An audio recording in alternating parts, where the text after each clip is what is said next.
इस्लाम में मुंह बोले रिश्ते हराम हैं।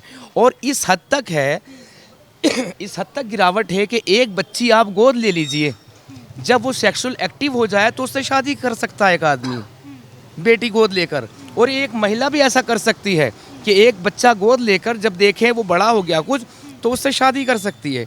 इस्लाम इजाज़त देता है। हुजूर सल्लल्लाहु अलैहि वसल्लम ने 53 साल की उम्र में 6 साल की बच्ची से शादी की। जब 9 साल की हो गई तो उसके साथ इसकी शुरुआत ही खून से हो रही भाई, खतना होती बच्चे की।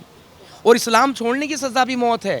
आओगे तो नीचे से कटोगे, जाओगे तो ऊपर से कटोगे। तुम जिनको मानते हो, जो तुम्हारे देवी देवता भगवान है, राम कृष्ण, सब के सब, वो भी जहन्नुम में जाएंगे। इस्लाम इस चीज़ को कह रहा है भाई। कुरान ये कह रहा साफ तौर से। और कुरान क्या है? वो अल्लाह की किताब है।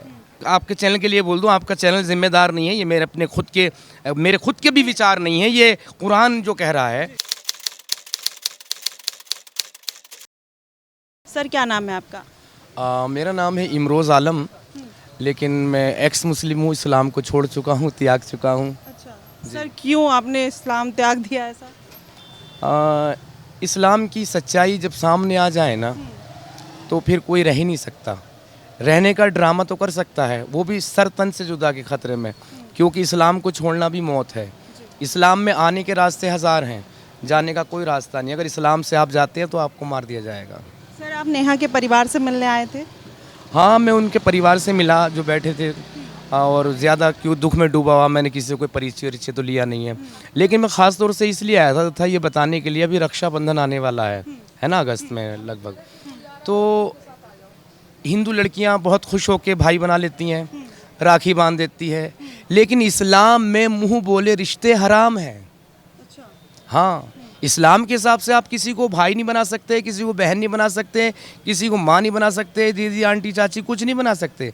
इस्लाम के रूह से सारे के सारे रिश्ते हराम हैं जी। तो ये जो नेहा थी, ये भाई मानती थी, तौफीक उनके घर पर आता जाता रहा है। वो राखी बांधती थी ना, इसलिए मैंने ये बात कही कि इस्लाम में मुंह बोले रिश्ते हराम हैं। और इस हद तक है इस हद तक गिरावट है कि एक बच्ची आप गोद ले लीजिए, जब वो सेक्सुअल एक्टिव हो जाए तो उससे शादी कर सकता है एक आदमी, बेटी गोद लेकर। और एक महिला भी ऐसा कर सकती है कि एक बच्चा गोद लेकर जब देखे वो बड़ा हो गया कुछ, तो उससे शादी कर सकती है। इस्लाम इजाज़त देता है। और मुंह बोले रिश्ते जो हराम हुए, इनके पैगंबर मोहम्मद सल्लल्लाहु अलैहि वसल्लम, ठीक है, उन्होंने एक बच्चा गोद लिया था, उसका नाम था जैद। और पूरे शहर के सामने उसका हाथ पकड़ के कबूल किया, जैद आज से मेरा बेटा है, ठीक है। और फिर उसकी शादी कराई अपनी कजिन सिस्टर से। पहले वो बहन थी, अब वो बहू हो गई, है ना। फिर वो देख लिया उसे, जिस कंडीशन में देखा वो तो बड़ा ख़राब से लिखा हुआ, उस पर नहीं जा रहा मैं। जब देख लिया उसे, वो पसंद आ गई, तो जैद से तलाक करा के खुद शादी कर ली। और कुरान में आयत आ गई, सूरह अहज़ाब की 40वीं आयत, यानी 33वां चैप्टर, आयत नंबर 40, मोहम्मद तुम मर्दों में से किसी का बाप नहीं है। अच्छा, ये थोड़ा कंट्रोवर्शियल नहीं है आपके लिए? कंट्रोवर्शियल क्या, ये लिखा हुआ भाई, ये लिखा हुआ है। मैं तो कहता हूँ भाई, अगर कोई, जब मैं आपके चैनल के लिए बोल दूँ, आपका चैनल जिम्मेदार नहीं है। ये मेरे खुद के भी विचार नहीं है, ये कुरान जो कह रहा है। ये तो मैं वो बता रहा हूँ, सूरह अहज़ाब चैप्टर नंबर ये 33 की 40वीं आयत। देख लीजिए, ये हकीकत है। और जिस तरीके से एक लव जिहाद का एक एंगल दिया जा रहा है, और इसी एरिया में जी, इसलिए रक्षाबंधन आने वाली है, कोई भी हिंदू बहन बेटी किसी मुसलमान के राखी ना बांधे, क्योंकि इस्लाम में मुंह बोले रिश्ते पूरी तरह से हराम है। हाँ, सिर्फ खून का रिश्ता, वो भी एक माँ के पेट से पैदा हो, वही रिश्ता बचा हुआ, बाकी और कोई रिश्ता सेव नहीं, कुरान में कुछ नहीं है। तो राखी बांधने से पहले 10 बार सोचे। और हाँ, वाकई में कोई मुस्लिम लड़का तुम्हें सच में बहन मानता है, तो वो उसकी खूबसूरती है, इस्लाम की नहीं। मैं ये कहूँगा कि सारे मुसलमान वैसे नहीं है। इस्लाम पे अगर अमल करें तो जेल में सड़ेंगे, क्योंकि हुजूर सल्लल्लाहु अलैहि वसल्लम ने 53 साल की उम्र में 6 साल की बच्ची से शादी की। जब 9 साल की हो गई तो उसके साथ, हाँ, अगर इस तरह से कोई करे, उनको फॉलो करे, और रोल मॉडल है उस रोल मॉडल को फॉलो करता है, तो जेल में जाएगा, जेल में सड़ेगा वो, भारतीय संविधान के मुताबिक जी। तो बस मुझे इतना ही कहना था। और हाँ, एक संदेश और पहुंचाना, जो लव जिहाद का एक एंगल बना दिया, वो एंगल क्या बना दिया जी, नाम बदल के आ रहा है कोई लड़का। अरे भाई नाम बदलने की कोई बात ही नहीं है। अब्दुल चाहे अपने नाम से आए, मेरा नाम अब्दुल है, तब भी वो लव जिहाद की कैटेगरी में है। वो इसलिए जैसे वो शादी के लिए लड़की तैयार हुई, शादी के लिए एग्री होगी, तो फिर क्या होगा, उसका नाम बदला जाएगा। अब उसे इस्लाम कबूल करना पड़ेगा, हर हाल में कबूल करना पड़ेगा। इस्लाम कबूल कर लिया तो अब उसे अल्लाह की तरफ से, कुरान की तरफ से, हुजूर की तरफ से, मोहम्मद साहब की तरफ से एक मिलता है ऑर्डर, काफिरों को, मुशरिकों को दावत देना इस्लाम की। अब वो अपने माँ बाप, भाई बहन, तमाम रिश्तेदारों को कहेगी इस्लाम में आ जाओ। अब वो नहीं आते तो उनसे कोई ताल्लुक़ नहीं रख सकती इस्लाम की नज़र से। आप कहेंगे तो हिंदू मुसलमानों के बहुत रिलेशन है, यहाँ पर मक्की इस्लाम फॉलो हो रहा है, वो अलग कॉन्सेप्ट है। तो ये जो सेकुलरिज्म वाले कीड़े हैं समाज में, उनके लिए फिर क्या कहेंगे? अभी बताता हूँ।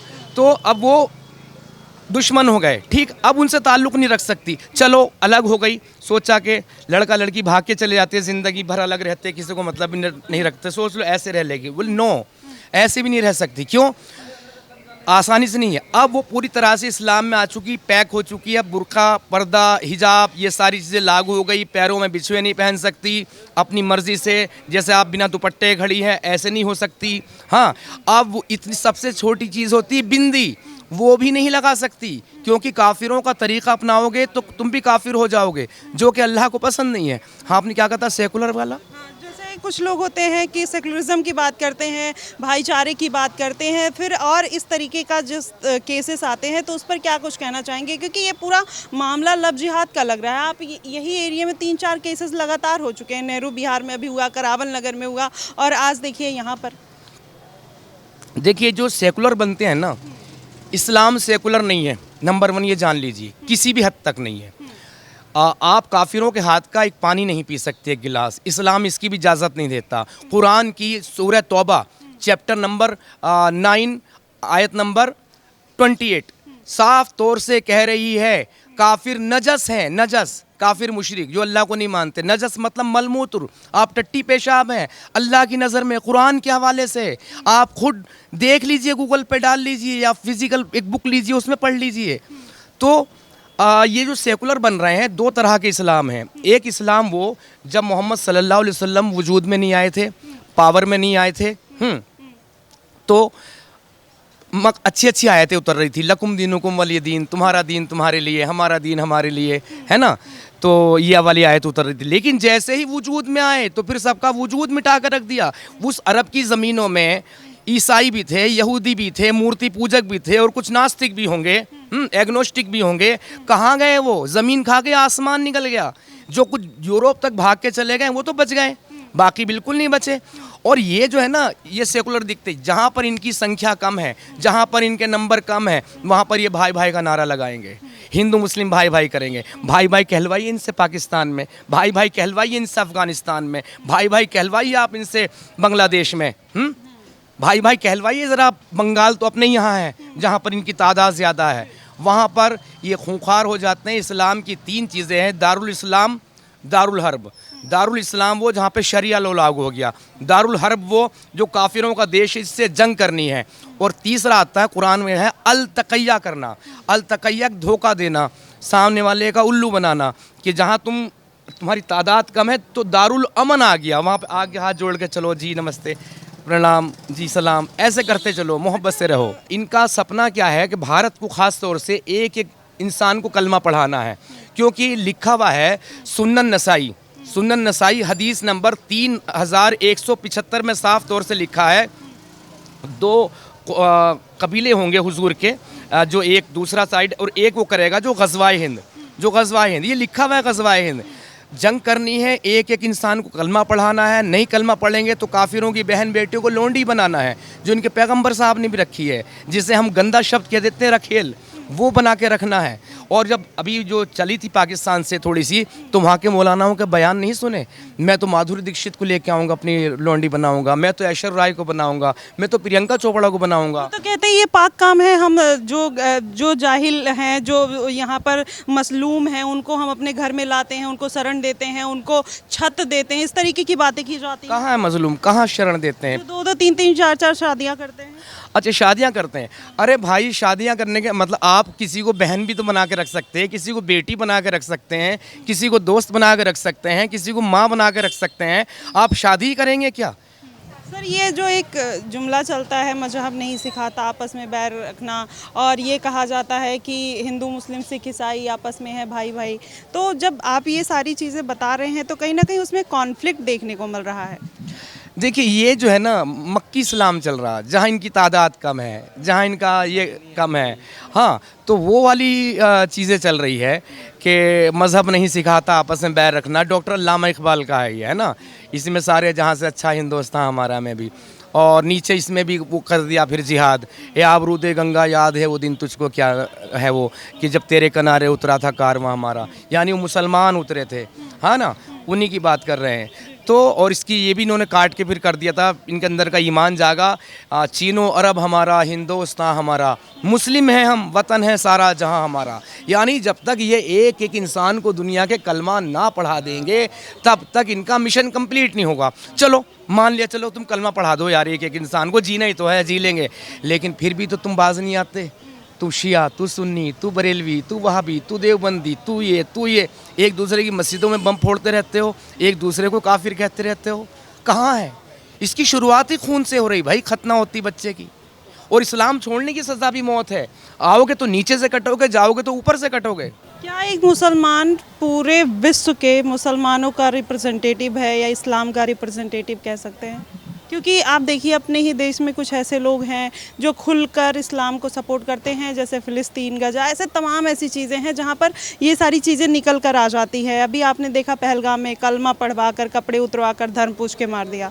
हाँ, वो जो कपड़े उतरवा के किया ना, उसके लिए भी कुरान इजाज़त देता है। कुरान की सूरह तौबा चैप्टर 9 की आयत नंबर 5वीं लाइन में साफ तौर से है, घात लगा कर बैठो, ताक में बैठो, इस तरह कैसे मारना काटना है, ये साफ तौर से लिखा हुआ है, पूरा प्लान बताया अल्लाह ताला ने। और वो नमाज कायम कर ले, वो ज़कात देने लगे तो फिर उन्हें छोड़ दो, स्वतंत्र कर दो, आज़ाद कर दो।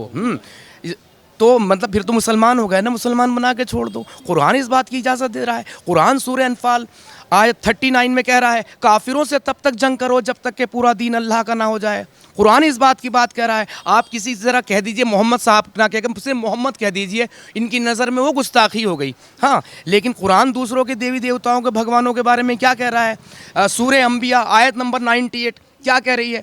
आयत नंबर 98 कह रही है, काफिर ही नहीं, ये सोचते ना हमें कहते जहन्नुम में, यही नहीं, तुम जिनको मानते हो, जो तुम्हारे देवी देवता भगवान है, राम कृष्ण, सब के सब वो भी जहन्नुम में जाएंगे। इस्लाम इस चीज़ को कह रहा है भाई, कुरान ये कह रहा है साफ तौर से। और कुरान क्या है?